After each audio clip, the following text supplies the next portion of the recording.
first attack. Guillaume Martin, exactly as you said.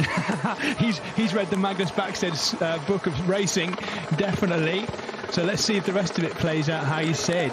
Martin has attacked more times this race than anyone else. He was attacking when they were still in the main peloton anyway, and in a way it's under his attacking that this group has forged in the first place. His arm and leg bandage. We've got to say though, Jess, that Guillaume Martin has had a good couple of races recently, so he's got very good form. So you know, he ended up winning the GC in Tour de l'Ain quite recently. With a stage win in there as well. So, you know, he's the kind of rider right at this moment in time, you don't want to give him too much of a gap because he might just hang on to it. Yeah, Tour de l'Ain is a particularly tough race as well, of course, much more mountainous than this. We've just seen the yellow jersey of Alex Aramburu swing out, leave a gap and then steadily drop back. So, reason for that being that he doesn't want to obstruct any kind of chase by the other teams. Right, that makes sense. Martin not looking back yet either. Winning attacks like this, of course, are made in moments of explosive attacking and hesitation or lack of collusion, lack of cohesion behind, and he'll be hoping for that. He's not quite at the top yet either. He'll be picking up some very handy mountains points. That looks like the form of Benoit Cosnefoy now doing the chasing. Yeah. Tops out, this time tops out with 8.2 kilometers to go. So another kilometer of climbing to be done. It is an opportunity because there's obviously a relatively long descent off the bottom of it. When he hits the bottom of that, he's then got about 2.5–3K to go to the finish. But let's look at the gap. Cosnefoy distancing himself a little bit, and the gaps are opening. We are getting no time gaps at all back from this group, Maggie. Are we? Tell me if you spot one, by the way, but I haven't seen any back to the peloton, so I haven't got a Scooby-Doo where they are. No, I haven't seen anything going back to the group behind, but I think they're probably pretty much out of the counting for the stage today. So focus is on what's happening up here, and right now Guillaume Martin is doing a great ride. It's still now it's Greg Van Avermaet by the looks of it, taking it up. And Rota just following. 500 meters to the top. I'm trying to think of the riders we haven't yet seen attacking. Filippo Zanna, nothing yet. Following neatly though, and looking quite good, the Italian champion. 12-second gap. I mean, it's a good gap, but it's not a massive gap in terms of if they get organised behind on the descent and the flat bit. It's still very much possible to close, but there has to be some sort of collaboration between the riders in that group behind there. Guillaume Martin climbing on the drops. He is one of those slightly more unusual riders that climbs most of the time on the drops as well, actually. Or Rota with Zanna. Yeah. There we go. I was saying that Zanna looked like he hadn't done much. Rota kicking hard. Those two going clear now. Italian duo chasing the Frenchman, Guillaume Martin, who I haven't seen look back. So he doesn't want to know the gap behind just yet. He's just settling into... There we go. There's the top of the climb. He gets the maximum points over the top of the second category climb. Rota next up, but it's closing up behind them too.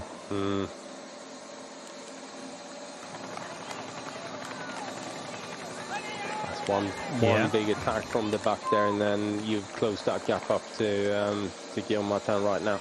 That's the first time we've really seen Filippo Zanna break some wind on the front, if you'll excuse the expression. He's taking the wind there, isn't he? He's been on the wheels the whole time, and now he's come through. He's done a micro turn, flicked the elbow and gone back again. Still keeping something of whatever he's got left in the tank, maybe. Greg Van Avermaet going again, just driving through a bit hard. Not necessarily an attack as such, but just enough to lift the pace on the front.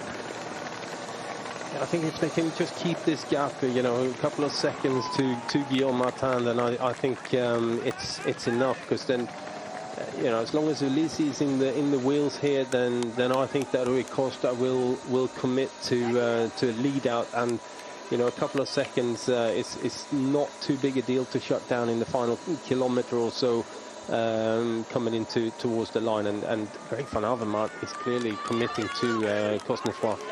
This is a good ride by Guillaume Martin. They're still not closing it. He has extended ever so slightly since the top of the climb. Look at them, not round the corner yet. It's not a massive gap by any means, but it's bigger than it was when they went over the top of the climb. Yeah, he's extended by a second or two. Aramburu is now having to respond here as well. Yeah, here we go. The fastest finisher in this group, certainly on paper based on yesterday, no doubt about that at all. Filippo Zana tries to lock on to the back wheel of Alex Arambaru. Here comes Ulissi. Diego Ulissi just putting in a big attack there. Now that is exactly the kind of rise he would be using to dig. He's tried. Rota's now going to have a crack off the left-hand side as well. See if Ulissi can go with him a second time. The gap is opening, though. Again, two Italians combining. Just backing off Ulissi a little into that corner as Rota just extends ever so slightly. And all the while this is going on, if this comes back and there's a pause again, the pace being set out front by Guillaume Martin is steady hard, very hard. But behind we've got little bursts and then an easing. And all the while they're not catching him, Maggie, yet. Did you see that, just the way that Ulissi was just laying off the back of Rota, enough for Rota to still consider him having a gap so that he continues with his effort. But I think Ulissi at that point would still have a little bit of a draft. It's quite a clever little move so that Rota continues to push and effectively chase down Guillaume Martin here, whilst he's, Ulissi is just saving a little bit of energy, and you probably find in the last corner of this descent he'll just rail that and be back on the wheel of Rota. Brilliant racing roads in the Corrèze for stage 3 here.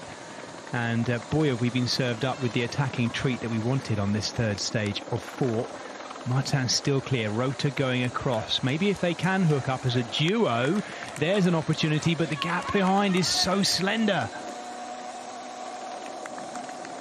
Rota stuck between the two. I still really haven't seen Guillaume Martin look back much at all. Now he does. He can sense them coming. He can hear the sound of the following car probably as well. You can hear the freewheeling behind you as well of the rider. He will know now that he's caught here, and back to as we were. Well, your predictions so far coming true. So somehow Diego Ulissi's now got to regroup and make this work. I can see it happening too, but there are still others in there who have cars, I suspect, yet to play.